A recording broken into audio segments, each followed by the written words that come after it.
And let's welcome Rodney to the Brain Trust. Hello, Mr. Rodney. Hey, Tom. Thanks for having me.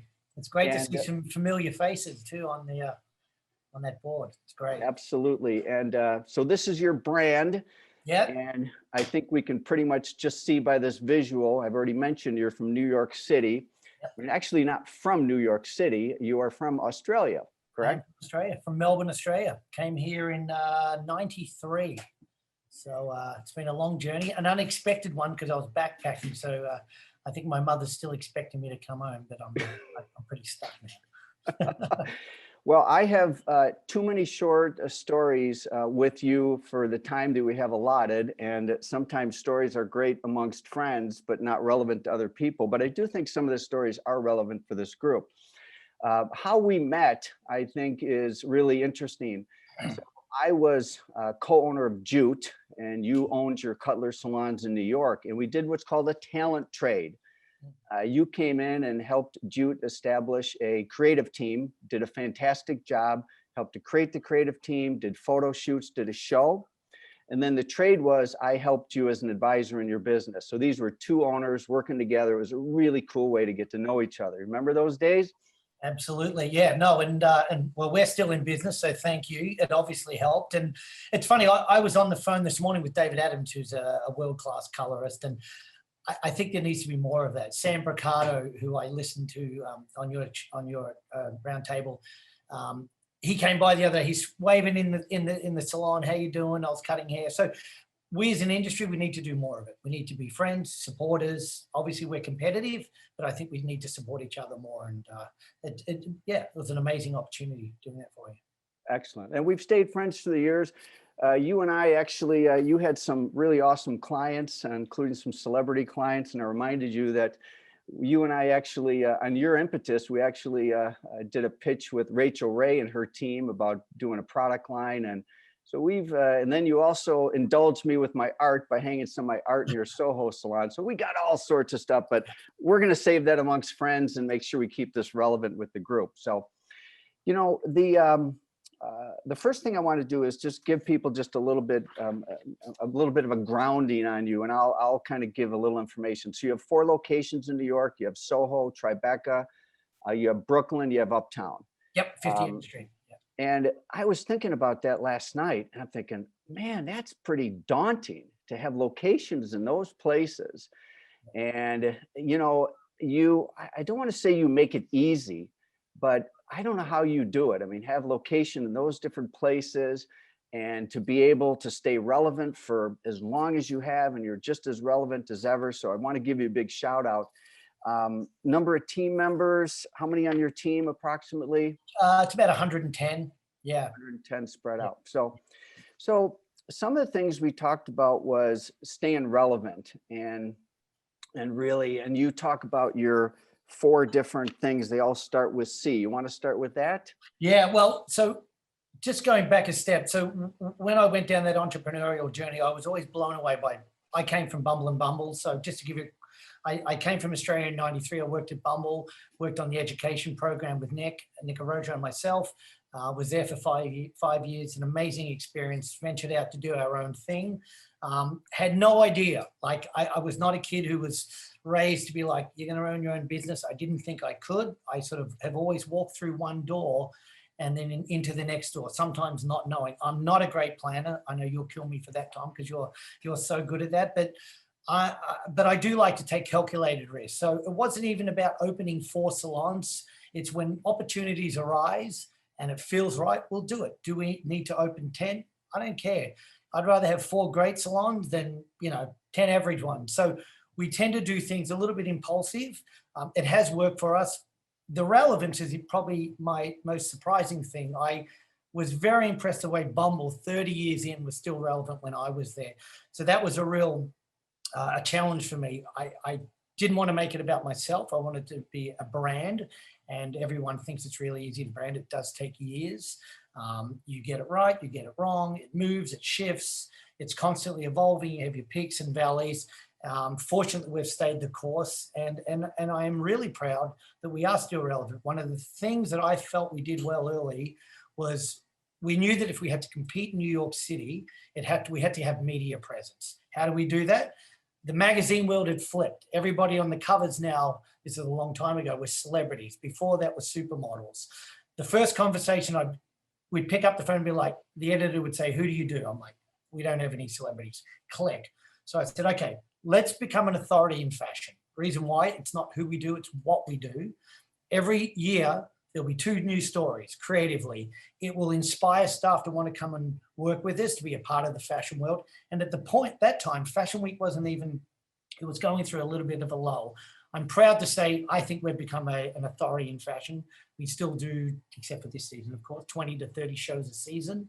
And it's become this sort of opportunity to reinvent ourselves creatively twice a year. And then how do we bring that back to the salon? How do we communicate that message to editors? And how do we keep our staff inspired? So I think that's one of the reasons why we still are very relevant. And it's one of the biggest things I'm proud of with our company. Yeah, you know, we've had so many guests on here, and it's a financial roundtable, but financial roundtable, all arms of businesses move together. They don't work in isolation. And when I think of creativity, it's not something we've really addressed much on these calls. And it's one of the reasons I invited you is to, you know, a lot of people are looking at recruiting and retaining staff and really what's relevant. And, you know, part of what I asked you is, hey, you're in New York City, you've got these 4 locations, you're into the fashion world, you're an icon, and, you know, and we have people on this call that might be in suburban Oklahoma, you know, or, you know, somewhere, you know, all over the country. So I think that, you know, part of what I asked you is, hey, you know, for the masses, for salon owners that are a variety of different circumstances, what would be some of your points of view that maybe could translate into business practices for a variety of people joining us today? So the first thing is, I never get when we go to seminars and salon owners and managers go in one room and the hairdressers in the other. We build our business doing hair. That's what we do. I'm a hairdresser. I run the business, whether that's a smart decision or not, but I run the business. I understand the finances, and I do hair every day, you know, in some capacity. So for us, it's about merging those worlds between commerce and creativity. We had 4 pillars, and I didn't answer your question before, but so you know that's common with me. But we had 4 pillars: cool, craft, creativity, and connectivity. We created those pillars. The cool factor, and this is where, just to step back, everybody, no matter where they are, it's about finding that niche. You know, it's about what do you offer that's the point of difference. Is it a price point? Is it a creativity point? Is it an experience point? Is it a location? Is it the product? What is it? Whether it's a restaurant or whether it's a hair salon, and no matter where you are in the world. So the cool part for us is, I think, the relevance. Everybody has their own cool. For us, it's being inspired by the ethos of New York City. What's beautiful about that is it's diverse. So our salon in Williamsburg has a slightly different vibe than Soho, and then a much different vibe than 58th Street. When we opened in Miami, we did this 2008, which was not a good time to open out of state. The problem, what we did is that we tried to bring New York City to Miami. It worked to a certain level, but we missed the mark. Unfortunately, eventually the hotel went out of business, but we learned a lot from it. Is that we needed to connect with the neighborhood. So we've done a much better job now when we are expanding about bringing something to the neighborhood, adding value, an extension of what Williamsburg is. So we're doing a much better job with our partners, Tyson Qnity, who runs that, is my partner out there. So the cool is about staying relevant. Understand what your cool is.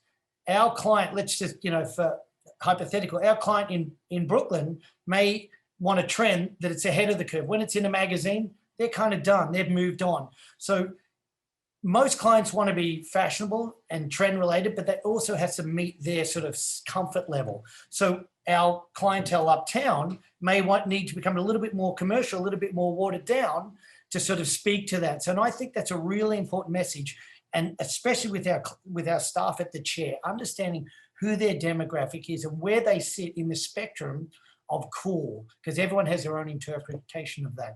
The craft, we're a craft-driven brand. We spend lots of time on PR, marketing. We could talk about that for days. but we're a craft-driven brand. I think if you hone your skills and you're the best hairdresser that you can be, people will be much more likely to stay with you. You'll have a sustainable, wonderful career. So we constantly talk about that. If we build quality hairdressers, we'll have sustainability. And the creativity, I think it, and I could be wrong here, I think it's rare that hairdressers go, I want to get into hairdressing because I want to make a lot of money. I don't think that's number one on the list. I think it's about being inspired. There's many reasons we get into it, but we want to create an environment that it has unlimitless and boundaryless creative opportunities. One of the things about our brand is that we don't want cookie cutters. We don't want 20 hairdressers like me. It would be very boring to have 20 people like me running around. We want to create independence creatively, aesthetically. So we really push that envelope. And then the other thing is the connectivity. Now, I've never wanted to do this alone. It's a little bit of my personality. I like to be around people. I'm not always like it's my way or the highway. I'm not always right. So the connectivity part has made it a much more enjoyable journey for me. We've been with Redken for nearly 20 years. We're partnerships with the Gansevoort. We've now created a new partnership with the Arlo Hotel. We've tried to create our connectivity outside of our industry's bubble. And I think it allows us to spread broader. We're doing something with Squarespace. We've got a meeting with them later today. So I think the connectivity part, and it depends on what type of leader you are. That's my leadership style. I don't want everybody to kind of be like, my word's final. And I think that's something that's allowed us to sort of spread further, spread wider, dig deeper, and then bring other people into the mix that can add value, and we can add value to their brands as well. So cool craft, creativity, and connectivity. Yeah, we hadn't really broken those apart when you and I talked. And the connectivity piece, how you really define connectivity and the strategic partners and alignments that you've established is huge.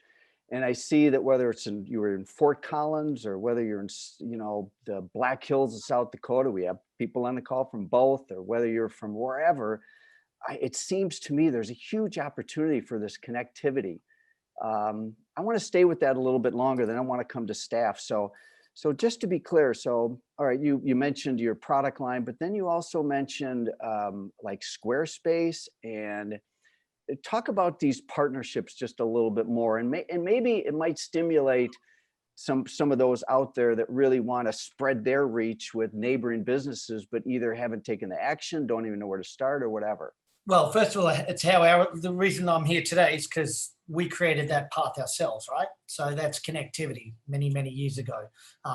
So a couple of things that I've done. I was a grooming editor for Esquire for 8 years. I was head of the creative for the salons at Ulta for 8 years, and then I moved on to Ratner Group with hair cuttery. They were amazing experience for me personally, but also allowed our staff to get involved and sort of spread their wings.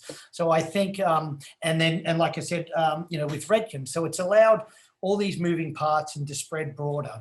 So I think it's an important part. I think it's critical now. It's very, very, very hard to do this alone. We know that more than ever. It's very hard just to be in your bunker, in your little box, cutting hair without sort of reaching out and creating opportunities. One of my business partners, Tyson Qnity, is the founder of Fat Boy Products. I'm not a partner in it. It adds incredible value to our brand. And I think we add value to his. So it's, again, cross-pollination and supporting one another in ways that sometimes you don't even sort of see initially. So let's talk about staff for a moment. So it's a very different workforce today than it was a while ago. And a lot of people that join us on this weekly call are dealing with staff attrition, staff leaving, and then they're also dealing with recruitment issues. So how are you able to keep staff in a city that has so many opportunities and so many distractions? What are some keys to success for you? Well, I think in the early days, back to my leadership style, we created a flexible company. We allowed people to have, I think if somebody's doing something outside of their, behind the chair, and it's cool and it inspires them and it makes them happy, have at it. When they step through our doors, got to be focused, got to be a team player, got to row with the team. But I'm more than comfortable. I was always that way. I don't know if it was that insightful. It wasn't like there's going to be a millennial bubble and people are going to work for a company for 2 years and move on and want more time off. And I'm not saying I saw that coming, but it was more about my personal leadership style and how I felt comfortable leading. I do think there were benefits to that. For example, if people left, we told their clients where they went. We still do. We're going to try and keep them. We're going to try and move them on to another stylist. I felt it created a bit of a comfort level where people weren't sort of racing to get out of there. I'd say, we think it's a great place. It's not for everybody. It's not for everybody forever. So we sort of had that flexible sort of mentality pretty early on. And I think it's well, now we see it served us pretty well. And we are, we have created more flexibility even now with COVID coming back. The biggest thing during COVID first thing was mental health. I was like, let's shut it down. Everybody went into like, let's learn something. Let's get on Zoom calls. Let's have meetings. Let's figure this out. I was like, the first thing it's okay to say I don't know, because everybody called me a lot and they're like, are we going to be okay? I'm like, I don't know. So the first thing was to get everybody just all on the same page, stay calm, then get reopened. And then now our job is to stay open. And the other thing was the policy, government policy or state policy, procedural stuff. Every salon is slightly different how it functions, even the way we lay out the space. And then common sense. And the common sense thing is about being flexible and moving it. We created 2 shifts. We're at 50% capacity, but now we've got to kind of move it. That worked a month ago, but now, it's a battle financially. So now we're kind of adjusting and so forth. So I think flexibility is the key, and even with staffing as well.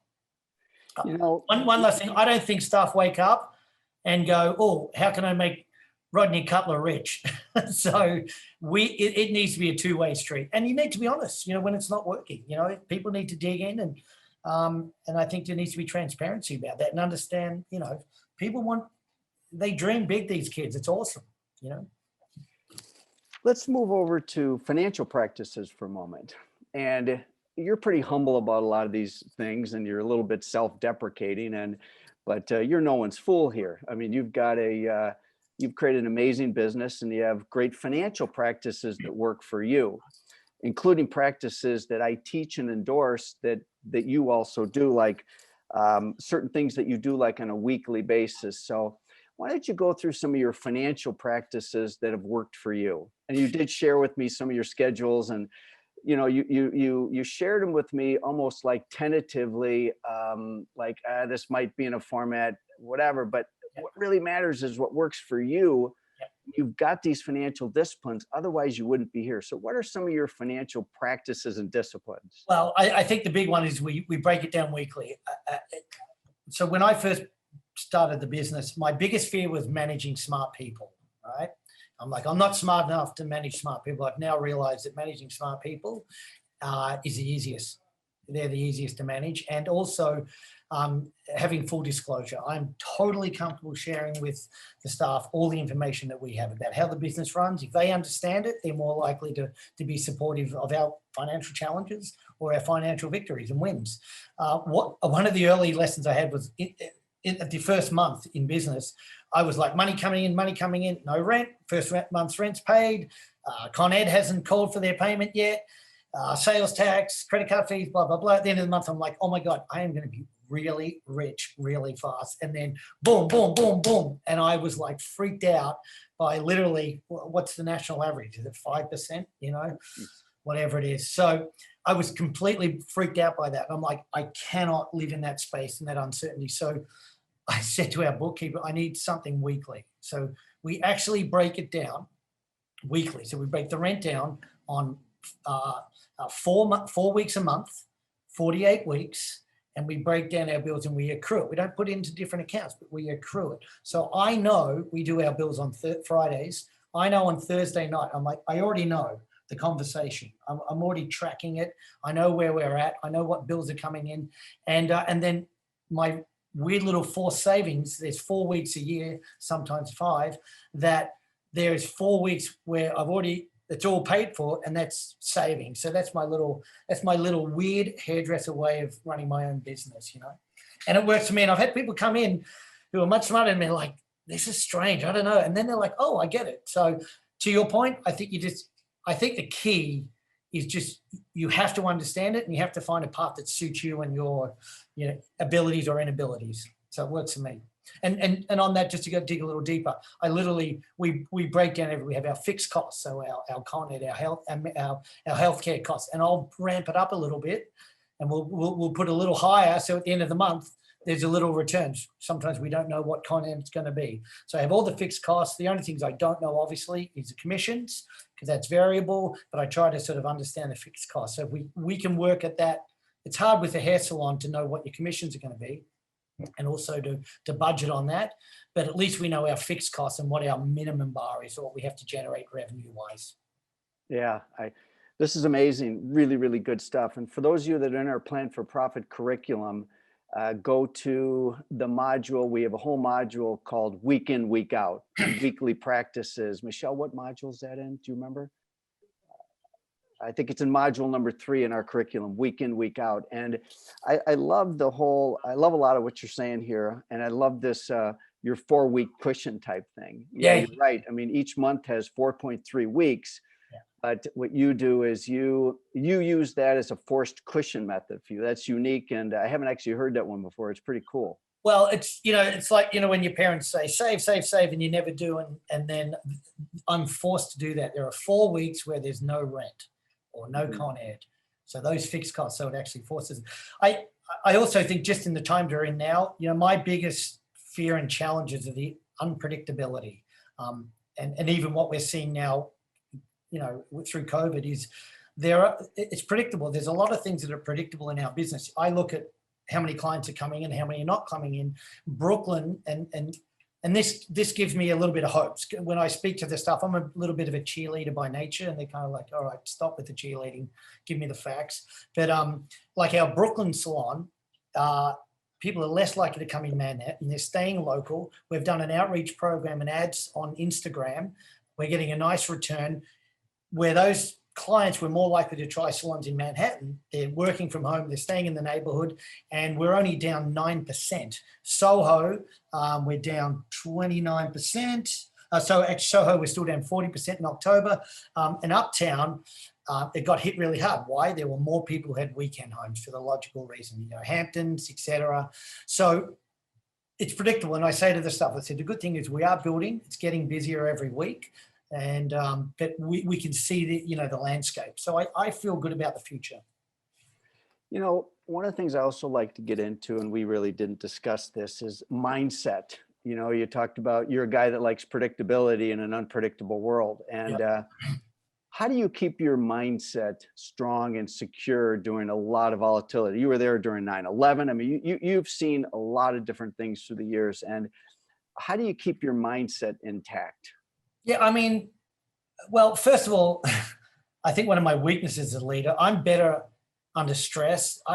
It drives me nuts that when things, when they say we used to print money, I'm like, my printer never worked, right? So I actually think I'm better in these crises where I'll dig in, which is a problem, right? Because in the good times, you should bank, right? Get ahead, get reserve, or push harder when it's really good. So I think it's, again, my personality is sort of grind. Now I'm in my sweet spot. I'm like, I'm going to do everything I can to come out of this.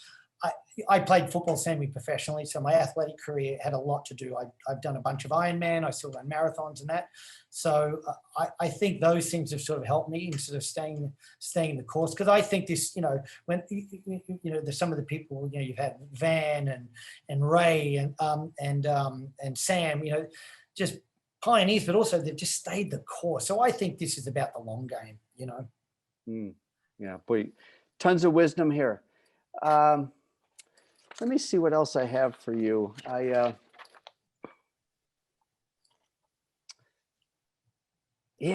know one thing I wanted to talk to you about, and that was education and your whole approach towards education during the pandemic. And maybe some things that your team wanted to do and what you decided to do. So let's talk about that a little bit. Yeah, so a friend of mine, a colleague in Australia once said, Oscar Cullen said, what happens if you train people and they leave? What happens if you don't train them and they stay?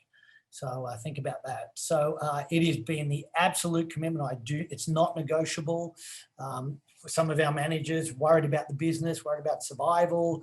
When we came back from COVID, we're like, let's just cut education for a little while. Everybody will understand. I'm like, absolutely not. So we bought it down. We're in our little bunker now. You can see it's a photo studio. So I said, let's move it down here. We'll do it on mannequins, so there's less hands touching people, and it's been terrific. And I noticed that our staff were, because it was the first thing, you know, our assistants thought, oh, we're going to lose this, and what's my future look like? And they were thrilled that I said, this is moving forward. We're developing, you know, we all know that the fear of walkouts and so forth is much less when you're developing new talent. You're creating that farming system, like a sporting team. You've got great, fresh new talent for obvious reasons. Revenue, replenishment, but also creativity that moves your brand into a new, exciting, doing things that way better than I do from a different perspective. So that's the thing where it's not negotiable, and we're pushing hard on it, you know, and it's expensive, let's be honest. But think about that. You know, what happens if you train them and they leave? What happens if you don't train them and they stay? You've got a pretty dull space, you know, 10 years later. How do you find staff? I mean, have you recruited new staff during the pandemic? We actually, a little bit, but generally it's amazing how many people come in by word of mouth, even people who have never worked here. You know, the hairdressers talk, good, bad, Rodney's a good guy, dick, whatever, you know, so people talk. So I think that word of mouth, we have generally, the feedback we get is that the education's really strong. You know, it's less about they're going to provide you a clientele. It's really, I've found that the assistants, that's the common conversation, is the education's really strong. You're going to learn a lot, and we honor it. We will put you on the floor. You know, if you go through the process, you know, when it's generally about 2 years, you know, but if you do the work, and we've seen everybody who owns a bit, we've seen people you didn't expect to do really well, and some people you thought were going to be rock stars, and you have that sleeper who's like really struggling to get it, maybe their personality, maybe their skill set, and then pop, they get it. And that to me is probably the greatest joy of development, when you see that young stylist, or not whatever their age, but they pop and it works. And all when you put them on the floor, and sometimes I'll say to our staff, I'm like, I don't get it. You're doing beautiful work. You're great with your guests. You're just not building. And then 2 years later, pop. So, you know, it's hard in our industry. There's many reasons why clients come to you, leave you, whatever it is, you know. Candace from Martinez, California, had a comment here. We've been trying to inspire more creativity in our salon, and the staff is feeling like they don't have enough time to be creative. They want ultra long appointments. Do you allow them the flexibility to set their own service timing? Yeah, so yes, we do. We always have. So we don't do 30-minute haircuts. That's just my thing. It's not, people can do beautiful haircuts in 30 minutes. We do generally 45, but we allow a lot of people to do an hour. I don't want people squeezed by economics, because everybody has their comfort level. So now, because some of the COVID restrictions, like 58th Street, you got one chair. You can't put a second person in another chair, because then we're over 50% capacity. So we've now, if you cannot run on time, we're saying you need to extend your appointment time. You know, so now one stylist in particular is going to an hour and 15 minutes. Back to policy, procedural things are all based on every location, based on your business. I think you have to look at it from your own perspective. You know? Yeah. Really good stuff. Guys, any other comments? Please put them in the chat here. Comments? Sorry, I know I'm yapping. Tell me to zip it if I'm going too much. We're getting a lot of new clients, which is interesting. Now, unfortunately, a lot of salons in New York have closed. I felt like there was this shift. Clients looking for something new as an opportunity. You know, as we know, clients sometimes feel guilty about leaving you. This is a perfect opportunity if they were looking to leave. So we're getting that. We're probably having it that way, but we're also receiving a lot of new guests. So yeah, we did an outreach thing. We haven't seen you in a year, reintroduction, lots of things like that. But I think there's a lot of opportunity out there if we can sort of stay the course. So let's see here. Sue's question: do you charge for the extra time? We don't, and I'm a softie, and I'm sure lots of people can beat me up on this, so have at it. We don't charge crazy amounts of money. My haircuts are $200, $160, $200 the first time. I think charging is a comfort, and then it's like a supply and demand things. But charging, first of all, is like, what type of clientele do you want to build? You know, and what hairdresser aesthetically, who do you want to be? Some people charge $1,000, works for them. I choose not to. So I think that's a personal thing where how you want to spend your career. Then there's the economics. We don't in the COVID thing. And I know a lot of people will challenge that. For us, we chose not to. You know, people had COVID fees and so forth that we didn't. Just back to the creative, somebody asked before about how do you do, I think shooting pictures. I mean, the beauty of Instagram, and we have a company Instagram. I don't even have a personal one. It has brought us so many new clients. It's quite remarkable. I think being able to display your aesthetic is just fantastic. You know, we get so many new clients from that. We don't have a publicist anymore. We actually got rid of our publicist 2 years ago. We saved us 60 grand. I think the key is you become your own creative voice. You know, we create all our own content. We have a little studio here. Doesn't need to be big or small. It could be just a backdrop. We shoot pictures here all the time. We have somebody looks really cool. We come down, we take a picture. Mike, who is our creative director, is not a photographer. He's getting better at it. And we're shooting our own content. We've become our own voice. So don't wait to get started. You'll look back 5-10 years, you'll be like, oh my God, I've come a long way. But I think getting into it is probably the key to that. And you'll be amazed how far you come creatively. So you're in the basement of Soho right now then, right? Yep. Yeah, right below the floor. Yep. And you set up that, I remember being down there many a day with you and Ursula, members of your team. And so you carved out part of that, made a nice little photo studio, and that's what you use, huh? And that's where we are. And we're banging it out all day. You know, we have a Tuesday, Wednesday time where if you want to shoot real pictures, otherwise people are just popping down all day, taking pictures, takes 5 minutes, put a little lipstick on, put some product, away you go, and take some great pictures. And, you know, I've done lots of photo shoots over the years. I'm amazed where you can spend 12 hours on a shoot and you'll be like, oh my God, that was terrible. And then you can shoot it in 5 minutes and sometimes you create magic. There's no rhyme or reason sometimes, but you got to have at it. You get going, you know? Yeah. I love that you have the photo studio within your space and make it accessible to staff so they can pop down, and which is awesome. And, you know, in talking to you, I'm just reminded of one of your many strengths, and that is the ability to have structure, you know, because you do have structure, otherwise you wouldn't be in business, but to also have this flexibility. And it's a very fine line because you've got structure and unstructured. You allow people to, you know, timings, you allow them to do stuff outside of work. You're pretty accommodating to your team. And in the same hand, you wouldn't be in business if you didn't have structures, you know. And I think that that's definitely one of your core strengths, is to know where you need structure and know where to let go of structure. So that's just a comment and a shout out to you for that. And that's a very difficult thing for people. So yeah, and the bridge between business and creativity. When we first started, you're waiting for that magic aha moment, like the big article in Vogue, and we had some of those in the early days where, you know, we had 1,000 guys in New York Magazine coming, booking appointments. Those days are gone, and it's about lots of little things. So I think the studio represents that. It's not about the big photo shoot or getting it in a big magazine. It's about doing lots of little cool things, and some stick and some don't. And even the flexibility with our stuff. I just say, I'm not going to give you advice and you go like, oh my God, I'm fully booked now. It's going to be lots of little things. You know, so, you know, if you have a piece of paper and there's one little sheet, it really doesn't do much. You put 50 sheets together, you got a pile of paper. So I try to say to the staff, like, one little sheet, not a big deal. You do that 50 times, you've impacted your career. So I do look at it from that perspective, where I think in the past, our industry was like, you know, we've got to get this big article, we've got to do this celebrity.